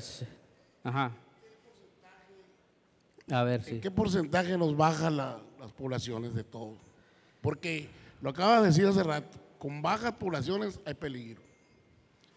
Entonces, si disminuye nada más y con 70 toneladas de estiércol, quién sabe dónde la agarraremos. Y los problemas que trae el estiércol de semillas, de malezas, inocuidad y todo eso, más las crucíferas, pues quién sabe cuánto nos vaya, ¿no? Pero aún así nos disminuye nada más. No, va a ser, ahorita te dije cómo va a estar ahí. Mira, el proceso precisamente vamos en este paso y ahorita vamos a terminar de concretar tu pregunta. Precisamente el hecho de usar biofumigación es porque vamos a ayudar al establecimiento de muchas bacterias termófilas y te vas a llevar, sí, mucha población. Aquí es uno de esos de los detalles. Tú vas a hacer biofumigación porque ya está uno llenísimo de nemátodos y de hongos, que nunca los vas a suprimir ni con cualquier técnica, ni con metamsodio, ni con cualquier fumigante, porque tendrías que metérselo a todo. En la biofumigación lo que hacemos es, sí, se mete todo eso, el estiércol y el brócoli, pero a todo el terreno, ¿sí? En agricultura protegida vamos en ese paso, a todo el terreno. ¿Se integra brócoli? Sí, sí hay brócoli. Aquí, pues obviamente ahorita discutimos esa parte, es una zona donde no hay mucho cultivo de brócoli, ¿verdad? Estiércol sí hay. Entonces, con esta técnica, lo más importante es de que todo eso que integras se regresa a tu suelo. O sea, la descomposición realmente es una descomposición acelerada. Todo eso se te integra al suelo. Los beneficios son muy, muy buenos. ¿Por qué? Hemos medido, tu materia orgánica se te va hasta el 2%.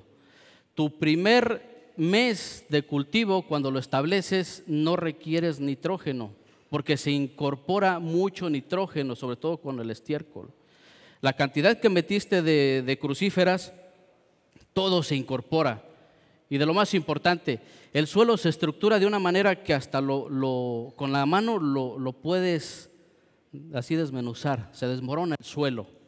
Y entonces ese invernadero va a quedar, por decirlo ahí, eliminar todos, eso sí te lo garantizo, se eliminan todos los patógenos. ¿Por qué? Porque las temperaturas a lo que llega es hasta 70 grados centígrados, 60 a 70 grados centígrados. La temperatura se eleva tanto, ahorita lo voy a poner, me interesa que les explique cómo hacemos este paso. Primero que nada se tritura, se mete el zanjeador, enseguida se mete el estiércol regado y enseguida se mete el brócoli. Para ello, por cuestiones de inocuidad, debemos de elegir el material, es decir, cajas, remolques, herramienta, única y exclusivamente para ese invernadero o esa área. No podemos usarla para otras cosas, ¿sí? Para no meternos en problemas de inocuidad. Enseguida, ya una vez que se prepara todo ese terreno, se zanjea, o sea, se mete un zanjeador para levantar camas. Ahí aparentemente ya no se ve nada, pero ya se integró todo lo que es la crucífera y el estiércol. Todo lo que ven ustedes acá atrás, déjame ver si me puedo regresar.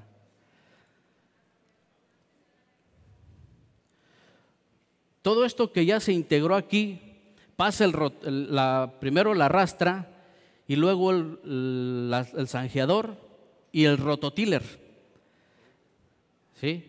Entonces todo eso lo tritura más. Pero ¿cuál es la ventaja? De que todo esto queda en todo el terreno. No estamos comprando para gastar, no, estamos comprando para integrar a nuestro suelo. Y ese suelo entonces va a quedar bien rico en nutrientes, en estructura, porosidad, la densidad aparente, en propiedades físicas, sobre todo de infiltración de agua. Ese suelo ya cuando queda listo, le riegas y hagan de cuenta que empiece a mojar hacia los lados y hacia abajo. Pero lo más importante es de que podemos empezar a inocular lo que ustedes quieran, ¿sí? Entonces el siguiente paso es mojar. Esto es muy importante. Ya una vez que ustedes integran estas cantidades, se moja y aquí empieza uno de los detalles. Puede que mojes bien o puede que no se moje bien, dependiendo del suelo. Lo que hacemos es primero mojamos y enseguida metemos el riego así como si fuera rodado, Y entonces ahora sí se moja capacidad de campo, se mete el plástico que debes de meter es un plástico de 120, 150 galgas más o menos. Es un plástico con propiedades entra la radiación, entra el calor y no lo deja ir. Aquí, señores, lo más caro, diría yo, allá en nuestra zona es el plástico. Porque el brócoli sí lo podemos conseguir, el estiércol también. Entonces el plástico, si voy a biofumigar 1, 3, 5 hectáreas, pues es plástico para 1, 3, 5 hectáreas. ¿Cuál es la ventaja? De que puedes volverlo a usar, ¿sí? Entonces el plástico se coloca, se sella muy bien. Este es punto clave e importante para la fumigación. Tienes que sellar muy bien y aquí entran ya todas las ideas mexicanas con tijeritas, pinzas, con ¿cómo se llama? Cinta. Lo importante aquí es de que selles todo bien y que no se quede ninguna partícula de de estiércol. El estiércol, este es un punto importante para todos, si exportamos. Punto importante, punto rojo. Ingeniero, si tú manejas estiércoles, ¿qué riesgo hay? Efectivamente, si yo manejo estiércoles, tengo que tomar todas las precauciones de que no se me quede ninguna parte o pieza de estiércol fuera. Y eso lo voy a hacer precisamente sellando bien. Si tú sellas bien, todo se queda abajo, acá está, no vas a tener problemas. Me fui al principio, hombre.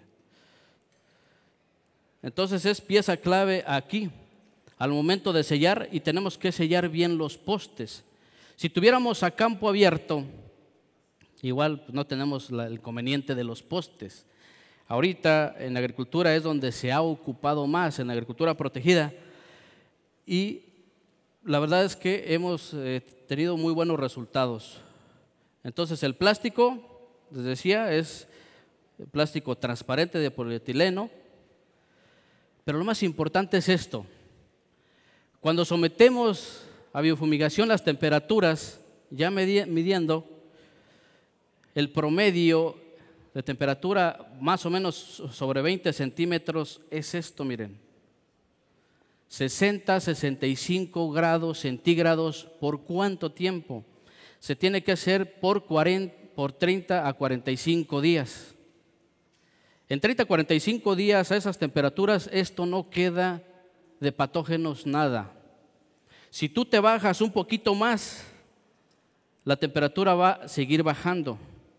Pero hemos visto que más o menos si en 20 centímetros la temperatura se baja de 45 a 50, más abajo, por el tiempo de exposición que viene de un mes a mes y medio, no te queda nada, ni hongos, ni nemátodos, ni bacterias.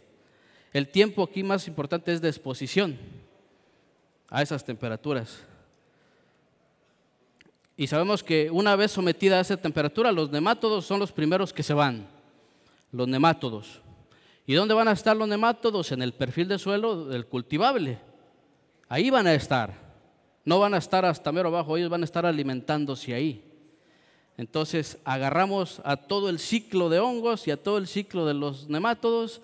Y si teníamos nosotros Clavibacter, sabemos que Clavibacter a 52, 56 grados centígrados ya se muere. Nosotros llegamos a esa temperatura y Clavibacter lo tenemos en la primera capa de suelo, porque es ahí donde se integra. Se supone que tú haces prácticas para no dejar residuos, pero si hay residuos, la temperatura se lo lleva. Entonces hicimos análisis y efectivamente en un perfil de 0 a 30, 0 UFC de hongos, 0 nemátodos y negativo a Clavibacter en este caso.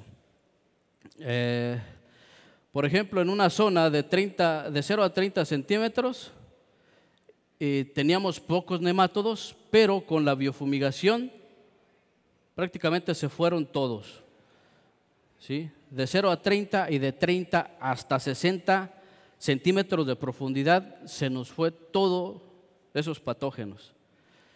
En otros invernaderos teníamos Fusarium solani, esas UFC, Oxysporum, Verticillium, Pythium.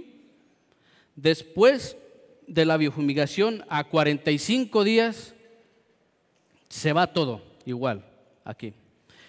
Por un lado los nemátodos y por otro lado los hongos. Entonces la biofumigación es una de las herramientas pues muy importantes. Y como haces biofumigación, pues tienes que considerar todo esto. Es decir, si nosotros ya metimos y desinfectamos parejito, aquí la ventaja es de que se desinfecta parejo. Sí se van a ir muchos patógenos, muchos organismos buenos, pero quedan muchas bacterias termófilas, quedan muchos otros honguitos. La ventaja es de que se va todo lo patogénico. Y la ventaja es de que entonces ahora sí, a ver, ¿qué tengo para inocular? Y una vez que inoculas, pues esto se establece perfectamente.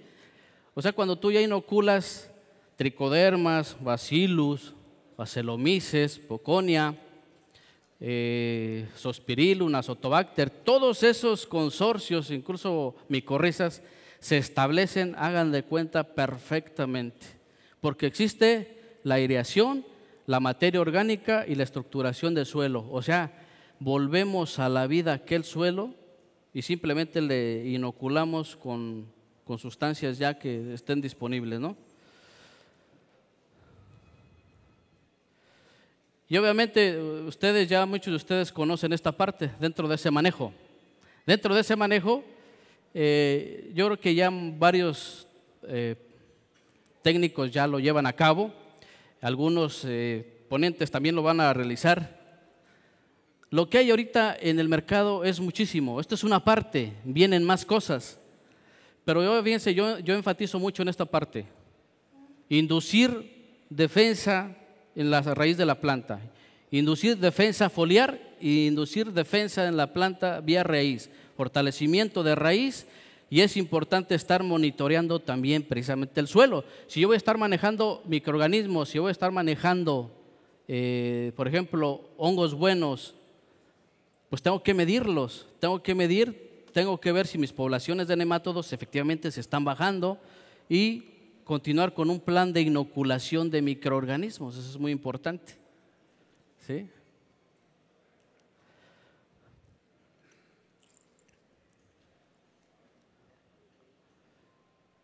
Esto es algo que yo espero también, muy aparte de la biofumigación que ya hemos experimentado, el hecho de inducir a las plantas y despertar sus mecanismos de defensa. Todas estas plantas, yo les decía desde un principio, tienen sus mecanismos ahí de defensa, se pueden defender, pero se defienden hasta donde pueden. Cuando un hongo llega, esta es la primera etapa, las plantas, cuando hay las condiciones favorables, pues la espora se va a anclar al tejido y va a empezar el eustorio a penetrar. Cuando el eustorio empieza a penetrar, enseguida la planta se va a defender. Pero ¿saben qué? ¿Por qué no se defiende? ¿O por qué se enferma la planta? Pues se enferma porque las condiciones favorables, las condiciones ambientales del hongo son más favorables y son perfectas para que penetre el tejido. En cambio, si nosotros antes de que estén las condiciones favorables, porque ya sabemos que el hongo va a estar, el cultivo también, si antes de eso le ponemos o le aplicamos productos a base de elicitores o inductores de resistencia, las plantas van a empezar a producir sus mecanismos de defensa. ¿Y qué produce como mecanismo de defensa? Produce unas cosas que se llaman fitoalexinas. ¿Y qué son las fitoalexinas? Las fitoalexinas son compuestos antimicrobianos que la propia planta produce cuando es atacada por un patógeno, ¿sí? Cuando un patógeno llega, se empieza la planta a defender y empieza a producir las fitoalexinas. Las fitoalexinas solamente se van a producir en el sitio de ataque inicialmente, ahí empieza la producción y se producen en pocas horas, 2-3 horas. Es decir, que si ustedes inducen la producción de fitoalexinas con productos que ya están de manera comercial, las fitoalexinas se van a producir antes de que empiece a atacar el hongo. Esa sería la idea y así hay que hacerlo. Yo así lo he experimentado porque esto es de manera natural. Hagan de cuenta, ahorita tienen plantas, ustedes establecen que en septiembre. Empieza septiembre, octubre y sus plantas están bien bonitas. En ese momento dice la cosa está tranquila, están muy bonitas, muy padres, ya empieza a florear, no hay problema, Inge. Si ustedes en ese momento indujeran la resistencia de las plantas, yo les aseguro que se evitarían muchos problemas. ¿Y cómo lo pueden hacer? En el mercado hay muchas sustancias que se llaman elicitores y esas, cuando tú las aplicas, te desencadenan la producción de estas cosas, miren. Cuando empieza a atacar el hongo, empieza dos cosas. Empieza a producir callo. Puede empezar a producir callo en esa zona para aislarlo. Ahí es bien importante la producción y suministro de calcio. Se forma calosa en esa parte y nos va a aislar el hongo. Ahí empieza una que se llama respuesta de hipersensibilidad. Es como si nos rascamos, se nos cicatriza, nuestro cuerpo empieza a cicatrizar y ya, nos sana. Así es la planta. Entonces se va a defender. Y les digo, ¿por qué no se defiende? Porque el hongo encuentra la condición favorable y le gana a la planta a defenderse, fíjense. Entonces, si nosotros le hacemos antes, yo les aseguro que nos vamos a anticipar a ese daño. Y la fitolexina se expresa así, miren. Por ejemplo, si está creciendo micelio, la fitolexina es capaz de desintegrar micelio. O cuando empieza a germinar el hongo, la fitolexina empieza a desintegrarlo. En serio, nada más que como... Lo que pasa es que si ustedes aplican un elicitor base, lo que ustedes quieran, oligosacarinas, quitosano, ácido salicílico, proteína arpín, fosfitos de potasio, calcio, cobre, magnesio, la planta va a empezar a despertar esas fitolexinas, pero no lo vemos. No es lo mismo que apliques, no sé, una azoxystrobina, un tabuconazol y dices, oye, mira, se está empezando el honguito ya hasta está secando. No, la fitolexina lo aplicas, pero ya empieza a trabajar por dentro. ¿Y saben qué es lo mejor?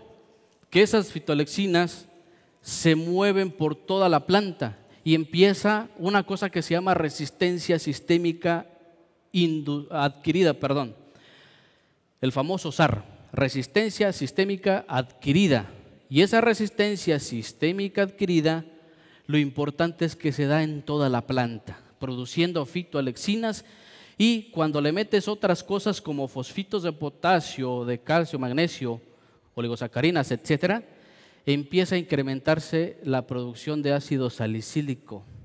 ¿Saben qué pasa cuando se produce más ácido salicílico adentro? No acetilsalicílico, porque de repente así como que ni aspirina ni nada. El ácido salicílico es una hormona normal que está en la planta, que regula varios procesos, pero cuando se incrementa a través de elicitores, activa otras cosas aquí en la hoja. Miren, unos genes, hay transcripción de genes y se empiezan a despertar, empieza a producir otras sustancias que se llaman PRs. Ah, caray, ¿qué es eso? PRs son proteínas relacionadas con la patogenicidad. PRs, en inglés, pues. Entonces, esas PRs, que son sustancias que nos ayudan a controlar a los patógenos, se activan cuando tú metes inductores de resistencia y elicitores. ¿Sí? Entonces, se activan de una manera sistémica. Y eso, si tú le combinas con productos preventivos, cobres, azufres, clorotaloniles, bueno, toda la gama de cobres que hay, extractos, ya hay muchos extractos con propiedades antifúngicas, o ya hay inicio de problema y le combinas algún fungicida sistémico, ya tienes 3 mecanismos de acción y ataque contra el hongo. Por un lado, inducción de resistencias, producción de fitoalexinas y producción de PRs. Por otro lado, una capa protectora que me va a ayudar a desintegrar, deshidratar esporas. Y por otro lado, el fungicida que me va a curar el patógeno que yo tenga. Hay otra cosa que tienen los inductores. Si tú metes más fosfitos, los fosfitos tienen una ruta de producir fitoalexinas que generan fitoalexinas que controlan omicetos. De hecho, las empresas que venden este tipo de productos lo enfocan mucho a omicetos, es decir, a Phytophthora, a Pythium, Peronospora, toda la gama de mildios, y son buenos. ¿Y saben qué? También se pueden usar vía riego, también los podemos usar vía riego.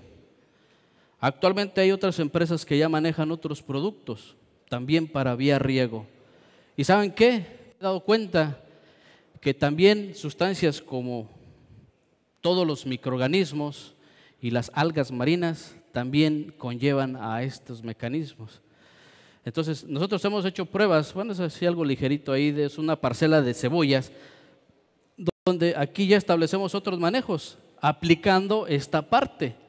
Cuando tú aplicas los inductores de resistencia, mira, por un lado se forman las fitoalexinas que te van a ayudar a controlar esto, y por otro lado las PRs. ¿Ustedes han escuchado las quitinasas? Seguramente sí, ¿verdad? Las glucanasas, proteasas. Todas esas son sustancias que la planta va a sintetizar, va a producir cuando tú le induces y desencadenas los mecanismos de defensa. Imagínense qué chulada. Si de por sí ya hay productos a base de quitosano, quitina y todo ese rollo que metes al suelo o vía foliar, pero si aparte la planta la induces a que las produzca, ya es un doble efecto de prevención. Más aparte el manejo preventivo que le des. Pieza importante y fundamental cuando usas este tipo de sustancias. Como activas a la planta, tenemos que fortalecerla. La planta también se desgasta. ¿Sí? Es como si le dieras un churro, hombre. Se activa tanto, pero ya después también baja. Entonces, la planta tenemos que meterle los inductores, pero también yo la auxilio mucho con aminoácidos, o con algas marinas, o con bioestimulantes, porque de lo contrario la planta se desgasta un cierto porcentaje, 10, 15, 20%, y esa energía la tienes que compensar. Y la compensas de esa manera. Ya hay muchos productos en el mercado. Entonces, cuando integramos toda esta parte, bueno, pues la llevamos al campo. Aquí un productor nos prestó un cornejalito porque en un principio no te quieren dar todo el campo, nada más un pedacito, y dije, pues ahí haga la prueba. Aquí metimos microorganismos.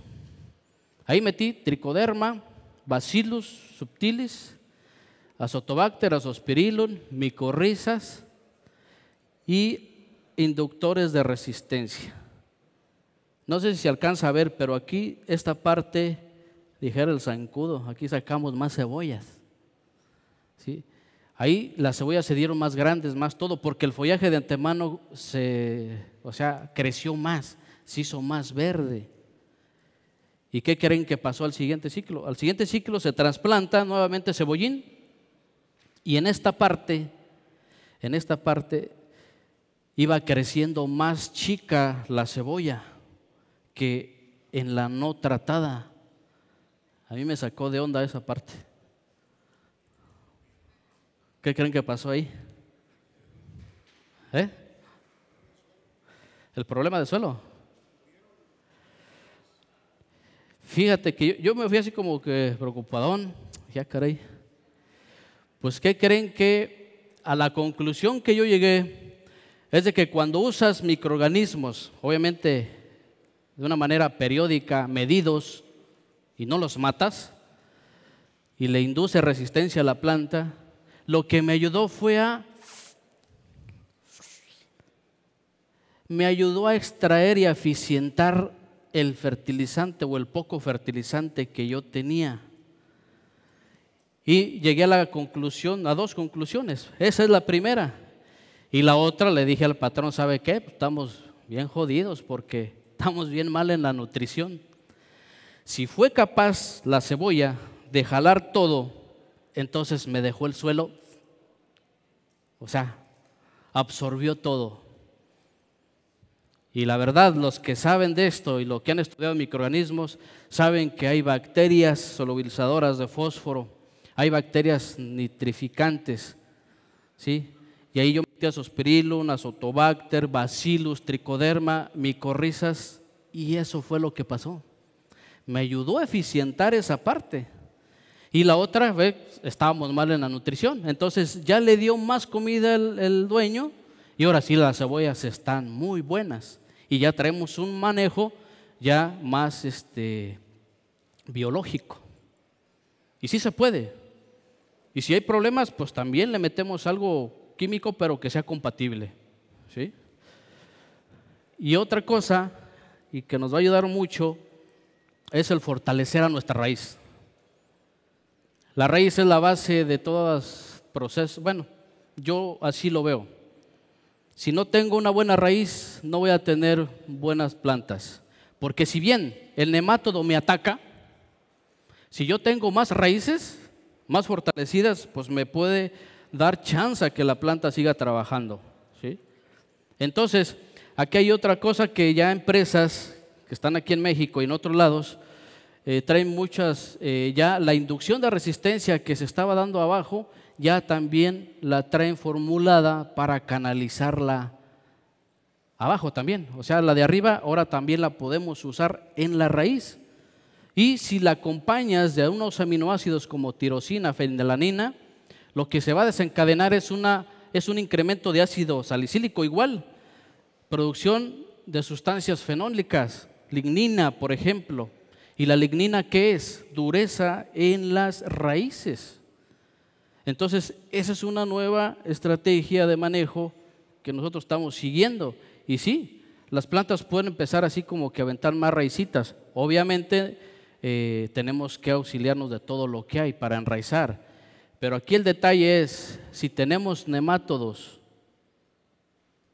¿cómo podemos hacerle para no meter productos? ¿Recuerdan que les comenté de las auxinas? Cuando tú metes este tipo de productos, los inductores o promotores precisamente de lignificación, se sintetizan también muchas citoquininas. Estas ayudan a contrarrestar el efecto auxínico de los nemátodos, del agallamiento, y entonces es menos la agresividad, ¿sí? Y la otra, se sigue incrementando el ácido salicílico de manera sistémica y se siguen generando PRs y fitoalexinas, y ahí sí es arriba y abajo. Y a lo mejor no me la van a creer porque dicen no lo veo. No, eso no se ve. En la planta lo vas viendo a través del desarrollo de cultivo. ¿Por qué? Porque ves que como que se enferma menos y como que se ve más fortalecida la planta. ¿Sí? Al final de cuentas, lo que vamos a hacer es auxiliarnos, usar todo lo que ya está en el mercado, obviamente que sea compatible, que sea efectivo, y empezarlo a utilizar, fortalecer de manera inmunológica la planta y usar todo lo que tengas a disponibilidad del mercado en sustancias y microorganismos viables para todo eso. Y fíjense aquí, esto a nosotros nos ha favorecido mucho. Yo ahí le decía, y ustedes ya lo han visto, aquí está la prima, ¿sí? Cuando tú metes microorganismos al suelo, vamos a ver esto. Estas son raíces que hemos producido con este tipo de microorganismos. Bacillus subtilis. La especie, la cepa, aquí hay una guerra impresionante de marcas. Tú las conoces, sabes cuáles son las buenas, sabes cuáles son las malas. Es más, a veces ya la que te fíen, esa es la que metes. ¿Sí? Y a veces ya no la que uno quiera.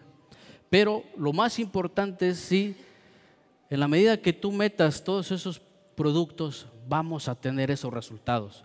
Señores, estas son, bueno, es una foto, es un montaje que hice, tardé mucho tiempo en hacer esa, pero creo que al final de cuentas valió la pena. En estas raíces, aquí yo he metido toda esa serie de microorganismos y me he auxiliado de los bacilos subtiles que hay en el mercado, me he auxiliado de los hongos como los que están aquí, Saccharomyces, y me he auxiliado de los tricodermas, que ya para qué se los platico, ya ustedes están altamente capacitados en esa parte, quiero pensar, y ustedes saben, los que los usan, que son eficientes, porque por parasitismo, antibiosis y sobre todo por competencia, el nemátodo no va a llegar igual o no va a afectar tanto, ¿sí? Y miren, Arthroborchis es un hongo que lo vamos a encontrar mucho en estiércol. Si ustedes analizaran el estiércol, aparte de todos los millones de microorganismos que hay, domina mucho ese hongo, ¿sí? Y te va a matar a muchos nemátodos, ¿sí? Eso es real. La verdad, si nosotros usamos toda esta parte microbiológica que ya hablaban también, en verdad que vamos a regresarle un poquito a nuestros suelos y nos lo va a agradecer mucho, porque si integramos todas estas cosas y aparte esto, señores, que yo les decía, por ejemplo, hay productos que dentro de su formulación ya inducen la resistencia, ya inducen la producción de lignina, inducen e incrementan la producción de ácido salicílico y con ello la respuesta sistémica adquirida y la resistencia sistémica inducida. El tercer mecanismo es la resistencia sistémica inducida, y esa es por todo esto, es todo lo que le aplicas al suelo, se da por microorganismos y promotores de estas sustancias. Sí, entonces son pasos. Bueno, este producto no, mucho menos quiero hacer comercial, pero este es uno de los productos que trae 3 mecanismos, ¿no? Por un lado, induce resistencia, por otro lado, ahuyenta nemátodos por una sustancia ahí que trae, y aparte lignifica y estimula a producir raíces, pero de una manera no auxínica. Hay que promover enraizamiento con otro tipo de sustancias. Los tricodermas, señores, los que saben, tienen la propiedad de producir ácido indolacético, ¿sí? Pueden las algas marinas ayudarles también, triptofano, zinc, todo lo que usted desea para favor de la raíz va a ser bienvenido y les va a fortalecer mucho en esa parte. Y de mi parte pues sería todo. Espero no haberlos aburrido, es mucho la información, pero bueno, con gusto si hay preguntas. Adelante, por favor. Gracias.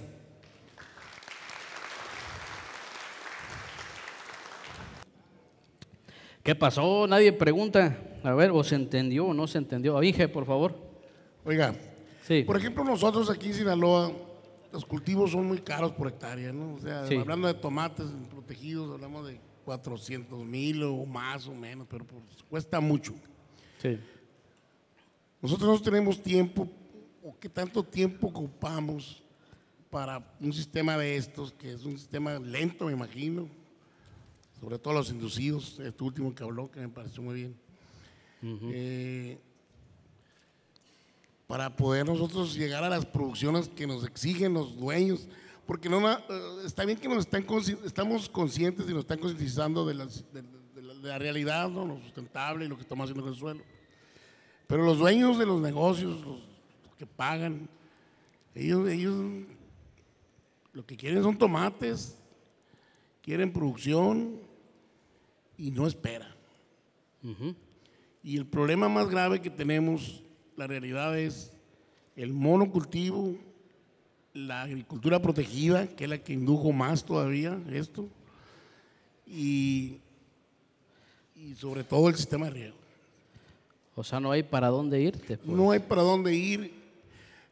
Yo no sé, yo veo esto como si hubiera que preparar el suelo antes de poner los invernaderos, dejarlos así con este sistema ya, que tengan toda la materia orgánica, que tengan los microorganismos y empezar a plantarlo así, porque ya como estamos y con la inversión que hay, nadie quiere parar.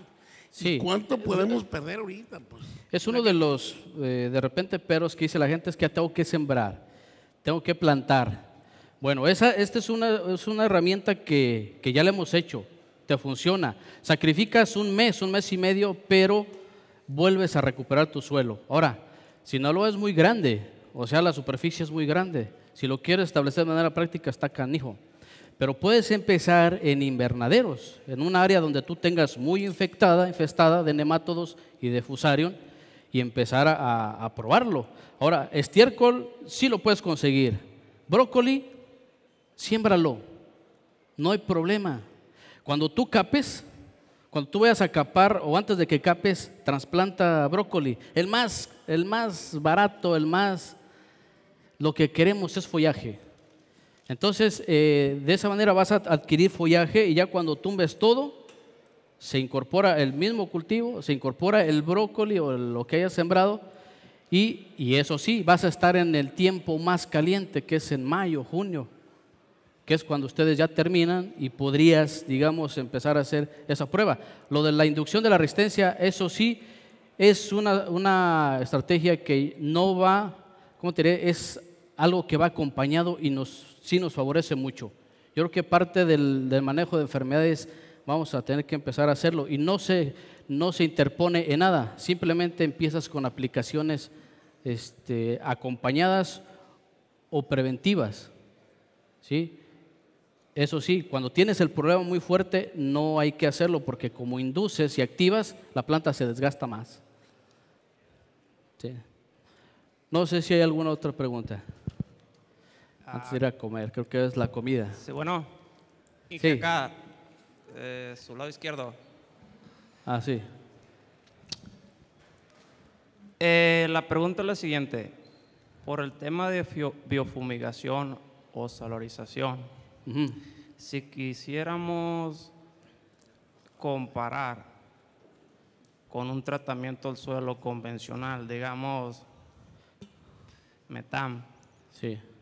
Nimitz, bajo su experiencia en sus áreas de producción donde está laborando, ¿qué intervalos de seguridad o digamos qué tanto tiempo le confían a ese tratamiento? Porque Ok.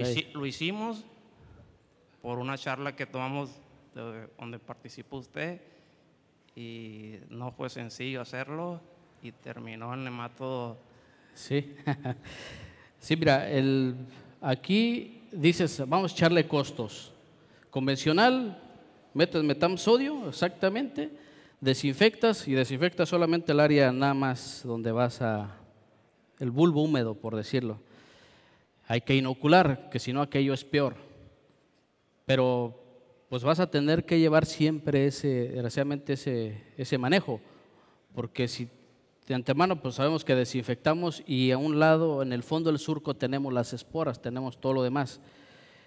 Con la biofumigación lo que hemos visto es que lo más caro es el plástico, y plástico anda el más barato sobre unos 15,000 pesos hasta 25,000 pesos por hectárea, que dices, cabrón, eso es como el tratamiento del metamsodio. Efectivamente, pero ¿cuál va a ser la ventaja? De que tu suelo lo vuelves a restablecer, todas las propiedades físicas del suelo y químicas las vas a mejorar.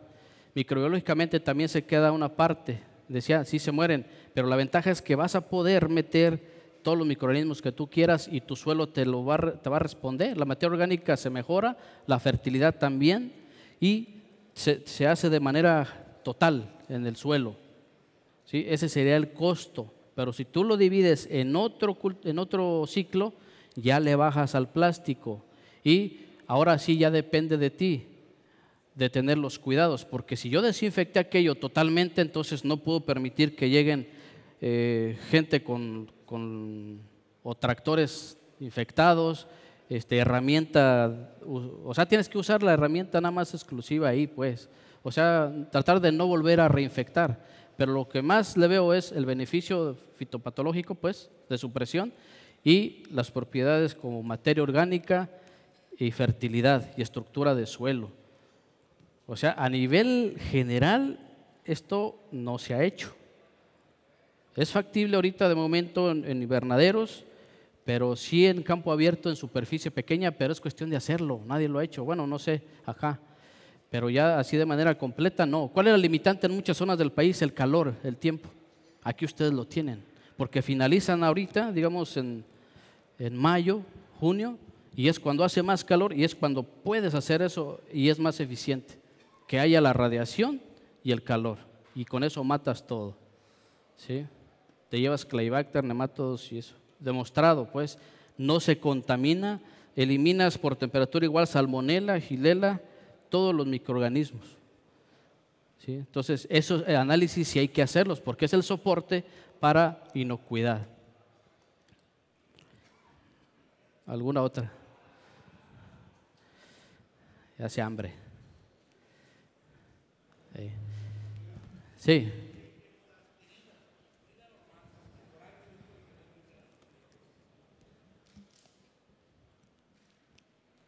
¿Qué proceso lleva para formarse en ácido salicílico dentro de la planta? ¿Cuál, perdón? La aspirina, ácido acetil salicílico. La aspirina, digamos, hay comentarios y así gente que lo ha querido hacer y lo hace, pero realmente por el que debes de optar es el ácido salicílico, o sea, el ácido salicílico, no la aspirina. Sin embargo, si me dices cómo se puede desdoblar, ahí no te lo sé decir, del ácido acetil salicílico o ácido salicílico, es alguna reacción química. Lo importante es obtener el ácido salicílico y ese sí lo puedes asperjar. y te va a incrementar internamente el ácido salicílico de la planta y se desencadena la señalización, la reacción ya y producción de fitoalexinas y todo lo demás. Porque si hay reacción de las plantas a la aspirina, comprobado. Sí, o sea, pero te digo, sí si me hay, dices ¿no? de cómo se Pero no desintegra. es porque sea ácido salicílico, pues. Entonces es otro Es el otro mecanismo. compuesto. O sea que es un elicitor. Te funciona como elicitor y te va a desencadenar las propiedades que ahorita te acabo de mencionar. Sí. Sí. A ver. Aquí hay otra pregunta. Bueno, ya te lo gano. Está bien.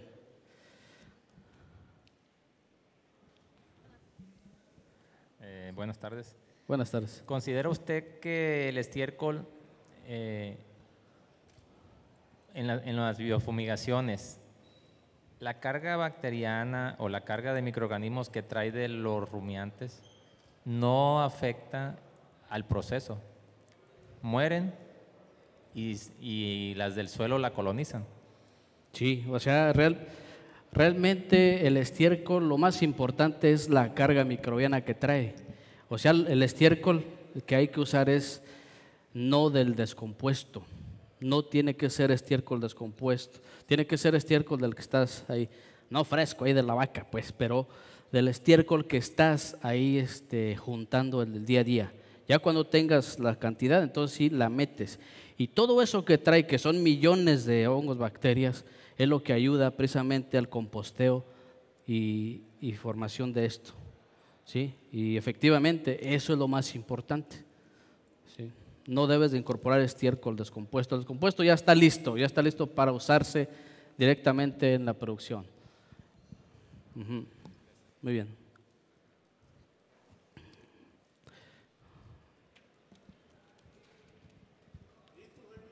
¿Alguien más? Bueno, si no hay algo más, pues yo les agradezco mucho y muchas gracias. Antes de irnos a la comida,